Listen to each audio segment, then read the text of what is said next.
चलिए आज हम लोग फ़ोटोशॉप के बारे में कुछ जानते हैं। तो एडोब फ़ोटोशॉप की कंपनी का नाम है एडोब कॉर्पोरेशन और ये किस किस प्रकार के विंडोज़ में काम कर सकती है। तो Windows XP, Windows Vista, Windows 7 और सिस्टम क्या रिक्वायरमेंट होना चाहिए, प्रोफेशनल इमेज एडिटिंग एप्लीकेशन।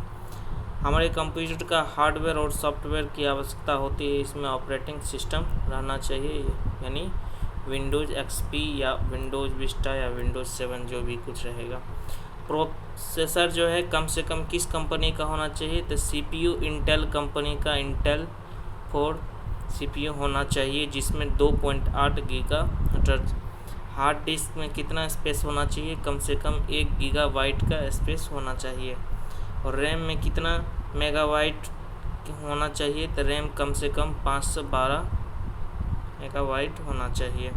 तो इस प्रकार से कुछ फ़ोटोशॉप हो गया, ये सब चीज़ रहना आपके कंप्यूटर यानी सिस्टम में ज़रूरी है। तो फ़ोटोशॉप का जो फाइल सेव करते हैं तो वह .pst फॉर्मेट में सेव होता है, यानी उसका एक्सटेंशन क्या होता है, .pst।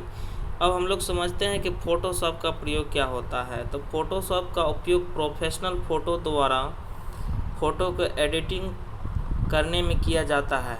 इस एप्लीकेशन की सहायता से आप अपने साधारण से फ़ोटो को हाई प्रोफाइल में बना सकते हैं। अब जैसे फ़ोटोशॉप का ऑन हो जाता है यानी ओपन कर लेते हैं तो उसमें टाइटल बार हो गया, menu bar, quick tool bar, main tool bar, background, status, ये आपका जैसे फ़ोटोशॉप ऑन हो जाता है, ओपन होता है आपका कंप्यूटर पर। तो ये सब चीज़ के बारे में जानना है। अब हम लोग फाइल मेन्यू का ऑप्शन यहाँ देखेंगे तो सबसे पहला न्यू के लिए शॉर्टकट की क्या होता है, Ctrl+N प्रेस करते हैं तो एक विंडो ओपन हो जाता है जिसे भर के हम फ़ोटोशॉप में नई शीट बनाते हैं। इसमें कलर मोड क्या रहता है, लाल, हरा, नीला यानी RGB रंग होता है इसमें, यहाँ देख रहे हैं। तो फ़ोटोशॉप में फाइल को ओपन करने के लिए ओपन कमांड का पर क्लिक करना होता है। ये भी फाइल मेन्यू मिलता है जिससे हमारे सामने एक विंडोज खुल जाती है। और ये क्या होता है कि ब्राउज़र, तो Ctrl+O प्रेस करने से ब्राउज़र ओपन होता है। उस ब्राउज़र में आप किसी भी ड्राइव को खोल करके जो फ़ोटो है वो जो है उसको सेलेक्ट करके आप फ़ोटोशॉप में ओपन कर सकते हैं। फ़ोटोशॉप में जो है बहुत सारे फॉर्मेट सपोर्ट करता है, जैसे फ़ोटोशॉप में दूसरे टाइप का फॉर्मेट हो गया, .pst हो गया, .bmp हो गया, .tif हो गया। इसी टाइप से बहुत सारा फॉर्मेट होता है जो फ़ोटोशॉप में सपोर्ट करता है। तो उससे संबंधित फाइल को आपको सेलेक्ट कर लेना है, फिर सेलेक्ट करके ओपन कमांड पर क्लिक करना है। अब देखते हैं ओपन रिसेंट क्या होता है। यदि हाल ही में कुछ यदि हम काम किए हुए रहते हैं किसी भी डॉक्यूमेंट में तो वो लिस्ट मिल जाता है, उससे हम सीधे माउस के द्वारा सेलेक्ट करके ओपन कर सकते हैं। उसके लिए हम लोग को ओपन कमांड का प्रयोग की आवश्यकता नहीं पड़ती है। और क्लोज से क्या होता है, तो इसकी शॉर्टकट की हो जाता है Ctrl+W। तो फ़ोटोशॉप में खोली हुई एक इमेज को यदि बंद करने के लिए इस कमांड का प्रयोग किया जाता है। इसके लिए यह ज़रूरी है कि जिस इमेज को बंद करना है पहले उस इमेज पर सेलेक्ट कर लिया जाता है। सेलेक्ट करने के लिए क्या करना होता है कि इमेज के पाथ पर क्लिक करना होता है। जैसे फिर इमेज सेलेक्ट हो जाएगा तो Ctrl+W प्रेस करने से वो इमेज क्या हो जाएगा, क्लोज हो जाएगा। और यहाँ देख रहे हैं ये फाइल मेन्यू हो गया, फाइल मेन्यू में न्यू है, ओपन है, ये सब चीज़ देख रहे हैं। ये ओपन करने के बाद ये आपका फ़ोटो इस प्रकार से आ जाएगा। अब क्लोज ऑल क्या होता है, तो इस कमांड का जो होता है ना कि फ़ोटोशॉप में बहुत सारे इमेज यदि खुला हुआ रहता है तो एक साथ बंद करना है तो क्लोज ऑल कमांड का प्रयोग किया जाता है। इसका शॉर्टकट की हो जाता है Alt+Ctrl+W। जैसे क्लोज के लिए Ctrl+W होता है तो उसमें आपको Alt+Ctrl+W कर देना है। तो जो भी जितना भी इमेज खुला हुआ है फ़ोटोशॉप में सब क्या हो जाता है, क्लोज यानी बंद हो जाता है। अब हम लोग सेव ऑप्शन देखते हैं। फाइल मेन्यू में ही सेव ऑप्शन रहता है। इसका कमांड होता है सेव करने के लिए, इसका शॉर्टकट की क्या होता है कंट्रोल एस। इससे आप अपने कंप्यूटर में जो इमेज होता है, जो फाइल बनता है, उस फाइल को यदि सेव करना चाहते हैं तो कंट्रोल एस प्रेस करना होता है। कंट्रोल एस दबाने पर सेव एज विंडो ओपन होती है, जहां पर आपको फाइल नाम देना होता है और फाइल का फॉर्मेट ऑप्शन भी आता है। तो फाइल नाम आपको डालना होगा, फिर फाइल फॉर्मेट ऑप्शन, हम अपनी फाइल को किसी भी इमेज फॉर्मेट में सेव कर सकते हैं जो फॉर्मेट आप देना चाहेंगे। सेव बटन दबाने के बाद से आप अपनी इमेज की क्वालिटी को छोटा बड़ा कर सकते हैं। और सेव एज कमांड का क्या यूज होता है, और इसका शॉर्टकट की हो गया shift plus control plus S. इस कमांड से हम अपने सेव फाइल को सेव एज ऑप्शन से कोई दूसरा नया नाम से देकर दोबारा सेव कर सकते हैं। इसके लिए हमें अपनी फाइल को सेलेक्ट करके शिफ्ट कंट्रोल प्लस एस को प्रेस करना होता है। इसे प्रेस करते ही हमारे सामने सेव एज विंडोज ओपन हो जाती है, जिसे हमें अपनी फाइल का नया नाम और फाइल फॉर्मेट को डालना होता है। इसके बाद ओके क्लिक करना होता है। उसके बाद देखते हैं इंपोर्ट ऑप्शन। तो इंपोर्ट के माध्यम से आप अपने स्कैनर या वेब कैमरा या डिजिटल कैमरा के माध्यम से अपनी इमेज को सीधे फ़ोटोशॉप में खोल सकते हैं। इंपोर्ट कराने पर फ़ोटोशॉप में खुली हुई इमेज को रिमूवल होती है जब तक अपने कंप्यूटर में सुरक्षित यानी सेव नहीं कर लिया जाता है। यानी अगर इस इमेज को बिना सेव किए हुए आप फ़ोटोशॉप को बंद कर दिए तो ये कहीं भी सुरक्षित नहीं रहता है। उसके बाद देखते हैं एक्सपोर्ट ऑप्शन। ये सब फाइल मेन्यू का ऑप्शन है। तब फ़ोटोशॉप में एक्सपोर्ट ऑप्शन का प्रयोग अपनी इमेज वाली फाइल को एडोब के किसी अन्य सॉफ्टवेयर में ले जाने के लिए किया जाता है। अब फाइल इन्फॉर्मेशन देखते हैं। तो फाइल इन्फॉर्मेशन कमांड का प्रयोग करके अपने कंप्यूटर या कैमरे से खींची हुई इमेज की पूरी इन्फॉर्मेशन या हिस्ट्री का पता चल जाता है। यहाँ तक कि हम इससे यह भी पता लगा सकते हैं कि यह फ़ोटो किस कंपनी के कैमरे से खींची गई है, इसका शटर स्पीड कितना है, शटर स्पीड और फ़ोटो को खींचने की तिथि और उसका समय और उसका फोकस दूरी पता कर सकते हैं फाइल इन्फॉर्मेशन से। इसका शॉर्टकट की क्या होता है अल्ट प्लस कंट्रोल प्लस आई। अब पेज सेटअप ऑप्शन देखते हैं। तो इसका शॉर्टकट की क्या होता है shift plus control plus P. तब पेज सेटअप ऑप्शन से का प्रयोग हम लोग अपना पेज सेट करने के लिए करते हैं, जहां आपको पेज पर का पेपर साइज सेट कर सकते हैं और पेपर सोर्स डालना होता है और मार्जिन ऑप्शन जो रहता है हम मार्जिन सेट कर सकते हैं और अपना पेज का ओरिएंटेशन भी चेंज कर सकते हैं, यानी पोर्ट्रेट और लैंडस्केप जो होता है उसको सेट कर सकते हैं। यहाँ देख रहे हैं ये सिंपल इस प्रकार से दिखेगा। यहाँ पेपर का साइज हो गया, पेपर साइज लेना है, सोर्स हो गया, फिर आपका ये ओरिएंटेशन होता है पोर्ट्रेट और लैंडस्केप। तो जो आप रखना चाहते हैं उस पर आपको सेलेक्ट करना होता है, क्लिक करना होता है। अब प्रिंट विथ प्रीव्यू देखते हैं। इसका शॉर्टकट की क्या होता है alt plus control plus P. तो इससे हम लोग अपना इमेज का प्रिंट निकालने से पहले हम लोग देख लेना चाहते हैं तो इसका उपयोग करते हैं प्रिंट विथ प्रीव्यू का। और इस कमांड का प्रयोग तब होता है जब हमको इमेज का प्रिंट निकालने से पहले उसको देखना है कि किस प्रकार से होता है। तो जैसे इस प्रकार से कीजिएगा तो इस प्रकार से यहाँ आपका इमेज जो है वो सारा सब दिख जाएगा। प्रिंट कमांड यानी कंट्रोल पी, इसका शॉर्टकट क्या होता है कंट्रोल पी। तो कंप्यूटर से फाइल इमेज को प्रिंट निकालने के लिए इस कमांड का प्रयोग किया जाता है। यानी कंट्रोल पी दबाने के बाद एक विंडोज ओपन होता है जहां पर आपको प्रिंटर नेम में आपको अपना कलर प्रिंटर सेलेक्ट करना होता है। इसके बाद हम प्रॉपर्टी ऑप्शन में जाते हैं जहां से हमें 5 प्रकार के प्रश्न यानी 5 प्रकार के ऑप्शन पूछे जाते हैं। इस प्रकार से आप यहां जाएंगे प्रॉपर्टी ऑप्शन में।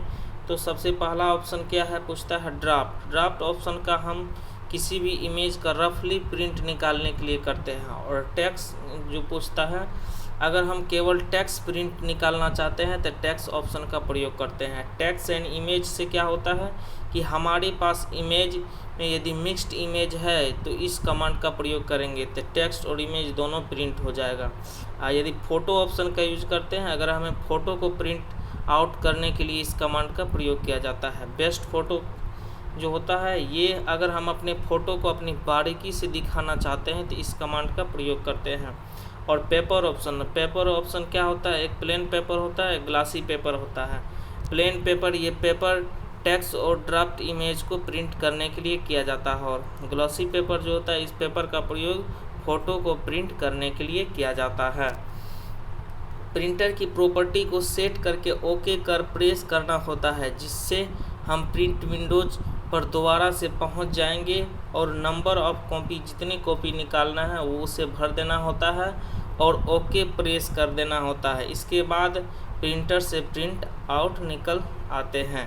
प्रिंट वन कॉपी, ये कमांड क्या होता है, alt plus shift plus control plus P.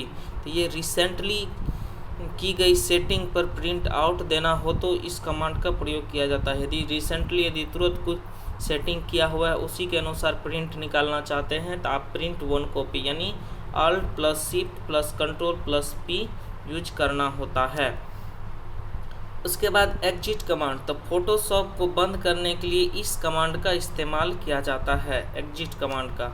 तो ये सब क्या था, फाइल मेन्यू का ऑप्शन था। अब मेन टूल्स में देखते हैं, जैसे ये सिलेक्शन टूल हो गया, ये लासो टूल हो गया, ये क्रॉप टूल हो गया, ये डिलिंग ब्रश टूल हो गया, क्लोन स्टम्प टूल हो गया, रेजर टूल हो गया, ब्लर टूल हो गया, पाथ सिलेक्शन टूल है, ये पेन टूल हो गया, इधर मूव टूल देख रहे हैं, magic wand, slider tool, brush tool, history brush tool, paint bucket tool, dodge tool, type tool, इससे हम लोग टेक्स्ट टाइप करते हैं। ये शेप टूल हो गया, क्योंकि इसमें टूल के हेल्प से ही सब काम होता है। ये नोट्स टूल हो गया, हैंड टूल, फोरग्राउंड टूल, ये डिफ़ॉल्टर ग्राउंड कलर होता है, ये बैकग्राउंड कलर टूल हो गया, ये जूम टूल यहाँ देख रहे हैं, जूम टूल, ये आई ड्रॉपर टूल हो गया, एडिट इन स्टैंडर्ड मोड, ये देखते हैं, क्विक मास्क हो गया, ये फुल स्क्रीन मोड यहाँ से कर सकते हैं, इस टूल पर क्लिक करने के बाद फुल स्क्रीन मोड हो जाएगा।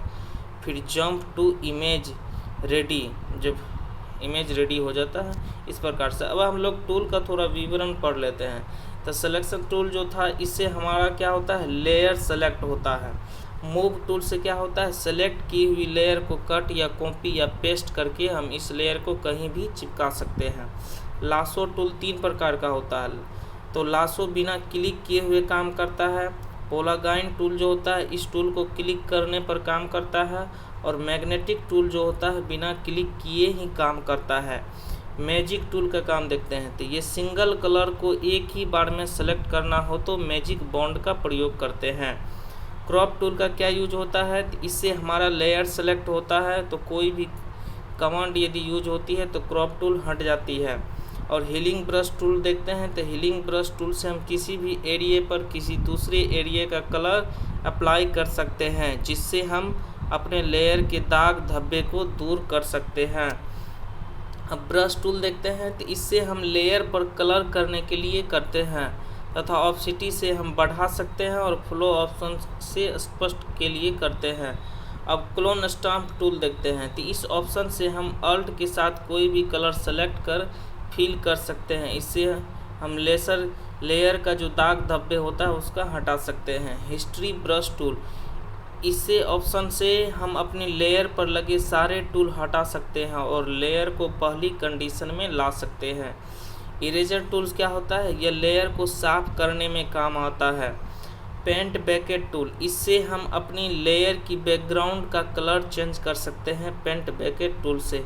ब्लर टूल क्या होता है, इससे हमारी लेयर धुंधली हो जाती है। और डॉक्स टूल से हमारा लेयर लाइट हो जाता है। ब्रग टूल, ये हमारी लेयर पर कलर सेट करता है। स्पोगलो टूल जो होता है, यह टूल लेयर को ब्लैक एंड वाइट कर देता है। स्पोगलो टूल क्या होता है, यह टूल लेयर को ब्लैक एंड वाइट कर देती है। पाथ सिलेक्शन टूल, तो पहले हम पेन टूल को लेयर की कटिंग करने के लिए उसे सेलेक्ट करते हैं, फिर उसे पाथ सिलेक्शन टूल द्वारा उसकी कटिंग करते हैं। उसके बाद देखते हैं टाइप टूल। तो यह टूल जो होता है लेयर पर टाइप करने के लिए होता है। यदि हमको कोई टेक्स्ट लिखना होता है, टाइप करना होता है, तो इस टूल का यूज करते हैं। पेन टूल, इससे हम लेयर की कटिंग कर सकते हैं। पेन टूल से क्या कर सकते हैं? लेयर की कटिंग कर सकते हैं। शेप टूल, इससे हम लेयर के ऊपर शेप बना सकते हैं। नोट्स टूल, इससे हम लेयर पर नोट्स बना सकते हैं। आई ड्रॉपर टूल, किसी लेयर का कलर सेलेक्ट करने के काम में आता है। हैंड टूल, ये फुल स्क्रीन मोड पर हम हैंड टूल का प्रयोग करते हैं। जब फुल स्क्रीन रहेगा तभी हम लोग किस टूल का यूज करेंगे? हैंड टूल का। तो जूम टूल, इस टूल के द्वारा हम लेयर को जूम कर सकते हैं। यदि बड़ा करना है तो जूम इन करेंगे, छोटा करना है जूम आउट करेंगे। तो फोरग्राउंड कलर, यह लेयर के ऊपर कलर सेट करने के काम आता है और इसका प्रयोग ब्रश के साथ करते हैं। बैकग्राउंड कलर क्या होता है? इसका प्रयोग इरेजर के साथ करते हैं। डिफ़ॉल्ट ग्राउंड कलर जो होता है, इस पर क्लिक करने से फोरग्राउंड कलर ब्लैक कलर हो जाता है और बैकग्राउंड कलर जो होता है, बैकग्राउंड जो मोड हो जाता है वो सफ़ेद कलर देता है। तो इस प्रकार से हम लोग मेन टूल बार के बारे में समझ गए। अब हम लोग एडिट मेन्यू का ऑप्शन देखते हैं। तो एडिट मेन्यू में अंडू होता है, इसका शॉर्टकट की क्या होता है? Control Z. अंडू का ऑप्शन का प्रयोग हम लोग एक स्टेप पीछे जाने के लिए करते हैं। उसके बाद दूसरा ऑप्शन रीडू, रीडू के लिए कंट्रोल जेड होता है। रीडू ऑप्शन का प्रयोग करने से एक स्टेप आगे जाने के लिए किया जाता है। तो अंडू का मतलब एक स्टेप पीछे जाने के लिए, रीडू का मतलब एक स्टेप आगे जाने के लिए। उसके बाद देखते हैं स्टेप फॉरवर्ड। तो इसका जो होता है शिफ्ट प्लस कंट्रोल जेड होता है। फोटोशॉप में किए गए कार्य की एडिटिंग में एक स्टेप आगे बढ़ाने के लिए स्टेप फॉरवर्ड कमांड का प्रयोग किया जाता है। स्टेप बैकवर्ड कमांड जो होता है, इसका शॉर्टकट की alt plus control plus Z होता है। फोटोशॉप में किए गए कार्य की एडिटिंग में एक स्टेप पीछे जाने के लिए इस कमांड का प्रयोग किया जाता है। अब कट ऑप्शन देखते हैं। कट करने का जो शॉर्टकट की होता है कंट्रोल एक्स होता है। कट करने से पहले किसी भी फोटो को लासो टूल की सहायता से उसको सेलेक्ट करते हैं और कंट्रोल एक्स प्रेस कर उसे किसी भी बैकग्राउंड पर पोस्ट कर सकते हैं, यानी पेस्ट कर सकते हैं। कॉपी, कॉपी क्या होता है? इसका शॉर्टकट की हो जाता है कंट्रोल प्लस सी, यानी कंट्रोल के साथ सी को प्रेस करना होता है। इसकी सहायता से हम लोग कॉपी कर सकते हैं और टारगेट शीट पर ले जाकर के इस लेयर को पेस्ट कर सकते हैं। और पेस्ट का उपयोग तो जानते ही हैं, इसका शॉर्टकट की कंट्रोल भी होता है। जब कोई कट या कॉपी हो जाता है तो पेस्ट कमांड का प्रयोग करके उसको कहीं पर चिपका सकते हैं। उसके बाद देखते हैं फिल। तो शिफ्ट प्लस F5 यूज होता है। अपनी सीट पर इमेज की बैकग्राउंड में सिंपल कलर या प्रिंटर फिल करने के लिए इस कमांड का प्रयोग किया जाता है। F5 प्रेस करने पर एक विंडोज ओपन हो जाता है, जहां पर प्रयोग में मेन्यू से foreground colour, background colour, printer, history जैसे ऑप्शन की सहायता से आप अपनी पूरी सीट या सेलेक्टेड एरिया को फिल कर सकते हैं। यहाँ आप हिस्ट्री ऑप्शन के प्रयोग से जिस स्थिति में इमेज को खोला गया था उसी स्थिति में फिल हो जाता है। ऑप्सिटी ऑप्शन का प्रयोग करके आप फिल होने वाले कलर को हल्का या गहरा कर सकते हैं। उसके बाद स्ट्रोक। तो स्ट्रोक ऑप्शन का प्रयोग करके आपकी सीट पर सेलेक्टेड लेयर के चारों तरफ टूल बॉक्स दिया हुआ फोरग्राउंड कलर की आउटलाइन बन जाती है। स्ट्रोक पर क्लिक करते ही स्ट्रोक विंडो ओपन हो जाती है, जहां से आप अपनी इमेज की मोटाई को चेंज कर सकते हैं। कलर ऑप्शन से कलर बदल सकते हैं। 3 प्रकार के लोकेशन चेंज कर सकते हैं, इनसाइड, सेंटर और आउटसाइड। ऑप्सिटी ऑप्शन से आप अपनी लाइन की स्पष्टता को चेंज कर सकते हैं। इस प्रकार से यहाँ देखें। अब हम लोग फ्री ट्रांसफॉर्म देखते हैं। कंट्रोल टी, इस कमांड का प्रयोग अपनी लेयर को छोटा या बड़ा करने के लिए करते हैं। इस कमांड से उसका आकार भी बदल सकते हैं। ऐसा करने से लेयर के चारों तरफ एक बॉक्स बन जाता है। इसमें बॉक्स के चारों तरफ बने कोने को पकड़ के हम अपनी लेयर को छोटा या बड़ा कर सकते हैं। इसके साथ ही कुछ ऑप्शन बार बार आते हैं, आ जाते हैं जो ट्रांसफ़र करने में सहायक होते हैं, जो इंटर करने के बाद ट्रांसफॉर्म कमांड लेयर पर अप्लाई हो जाती है। फ्री ट्रांसफॉर्म कमांड के प्रयोग अपनी इमेज की शेप को अलग अलग प्रकार से बदल सकते हैं। इसके लिए एडिट मेन्यू में ट्रांसफ़र मेन्यू पर जाना होता है, उसमें दिए गए सभी ऑप्शन का प्रयोग करके अपनी इमेज को सुविधा के अनुसार आकृति बदल सकते हैं। यहाँ पर फ्लिप हॉरिजॉन्टल ऑप्शन से इमेज के दाएं से बाएं की तरफ पलट जाएगी और फ्लिप वर्टिकल ऑप्शन से इमेज से नीचे की तरफ पलट जाएगी। यहाँ पर ये देख रहे हैं, ये नोड बन जाता है कॉर्नर। यहाँ पर इसको खींच करके इसका साइज को छोटा बड़ा कर सकते हैं। डिफाइन पैटर्न, तो इस कमांड का प्रयोग से यानी इस ऑप्शन यानी डिफाइन ऑप्शन से हम अपने खुद का पैटर्न बना सकते हैं। इसके लिए कोई भी इमेज ओपन करनी है और डिफाइन पैटर्न ऑप्शन का प्रयोग करना है। पैटर्न नाम में अपना कोई भी नाम देना होता है और ये देख रहे हैं, ये एडिट मेन्यू का ऑप्शन है, यहाँ कोई नाम आपको दे देना है पैटर्न में। तो अब इमेज मेन्यू का ऑप्शन देखते हैं। तो पहला मोड जो होता है, डिफ़ॉल्ट मोड क्या होता है, RGB कलर होता है, रेड ग्रीन ब्लू, है ना। 8 बिट्स चैनल पर टिक लगाए रहता है। यदि आपको एडजस्टमेंट करना है तो एडजस्टमेंट मेन्यू ये सारे ऑप्शन दिए होते हैं जो निम्न प्रकार से नीचे जो यहाँ दिया गया है इसको देख रहे हैं, इसी प्रकार से दिया रहता है। एडजस्टमेंट अपनी इमेज या फोटो की ब्राइटनेस या कंट्रास्ट को या उसके कलर को बैलेंस किया जाता है। तो पहला लेवल जो होता है उसके लिए कंट्रोल तो आई यूज किया जाता है। अपनी इमेज जो होता है, इमेज की टोन को लाइटर करना या डार्कनेस करने के लिए किया जाता है। Auto level shift plus control plus I, जो ये अपने इमेज को पर ऑटो लेवल सेट करने के लिए इस ऑप्शन का यूज किया जाता है। Auto contrast alt plus shift plus control plus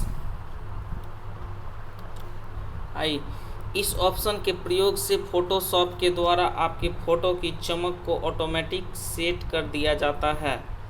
फिर है ये सब जो था alt plus shift plus control plus L, यहाँ पर भी ऑटो लेवल में क्या था, shift plus control plus L, ये क्या है, इसका शॉर्टकट हो गया।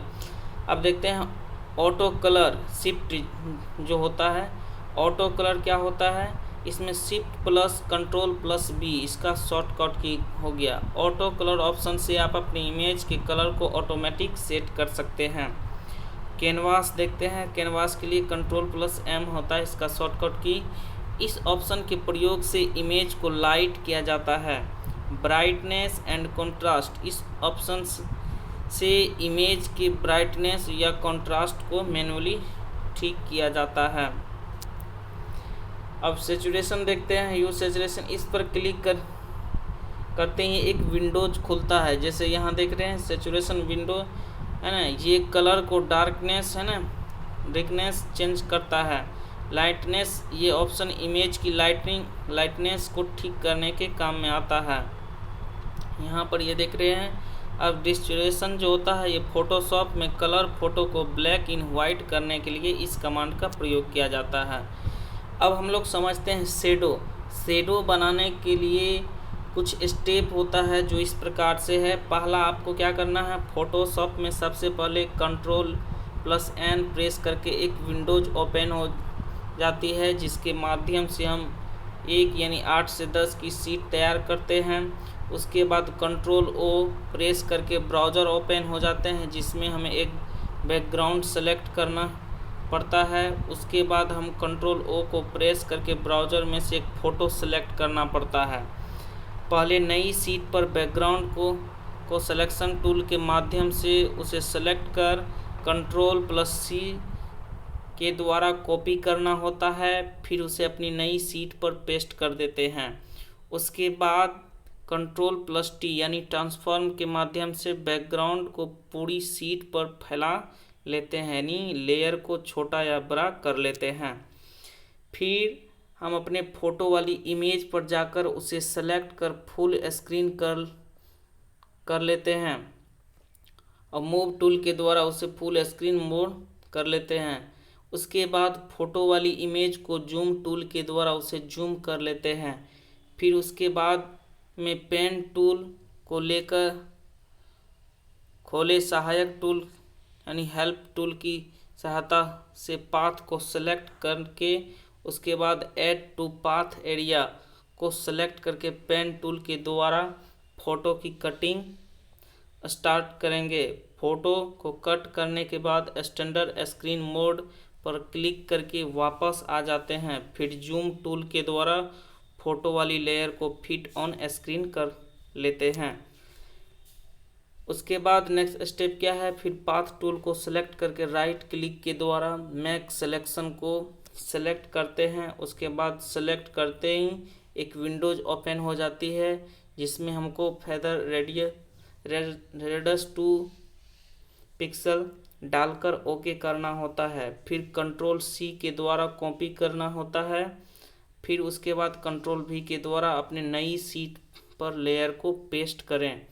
फिर मूव टूल के द्वारा लेयर को सिलेक्ट करके कंट्रोल टी यानी ट्रांसफॉर्म के द्वारा छोटा या बड़ा करें। उसके बाद में अल्ट के साथ एक क्लिक करके लेयर की कॉपी करें। उसके बाद जिस लेयर की कॉपी की है उस पर ऑटो कलर या ऑटो लेवल या ब्राइटनेस कंट्रास्ट को सेट करके उसकी कैपेसिटी को कीबोर्ड के बटन 5 के द्वारा कम कर सकते हैं।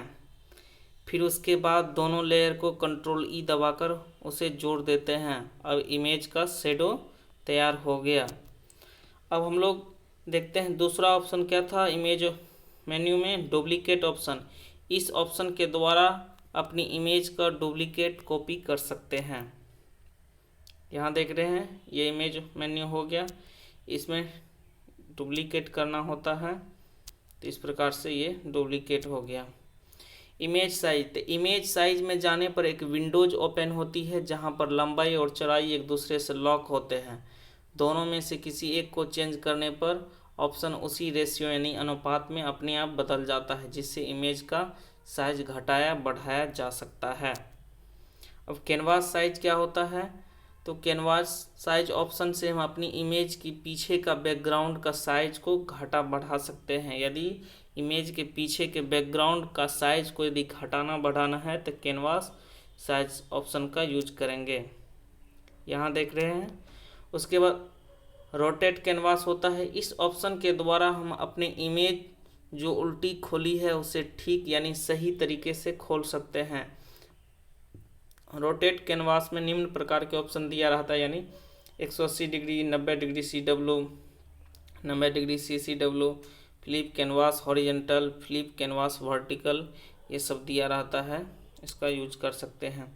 अब लेयर मेन्यू देखते हैं तो डुप्लीकेट लेयर, इस ऑप्शन के द्वारा हम अपनी इमेज की डुप्लीकेट कॉपी बना सकते हैं। इसके लिए पहले इमेज को सिलेक्ट करना पड़ेगा, फिर उसके बाद में लेयर के डुप्लीकेट ऑप्शन पर क्लिक करना होगा। इसके बाद में हमारे पास में उसी इमेज की जितनी कॉपी चाहिए बना सकते हैं।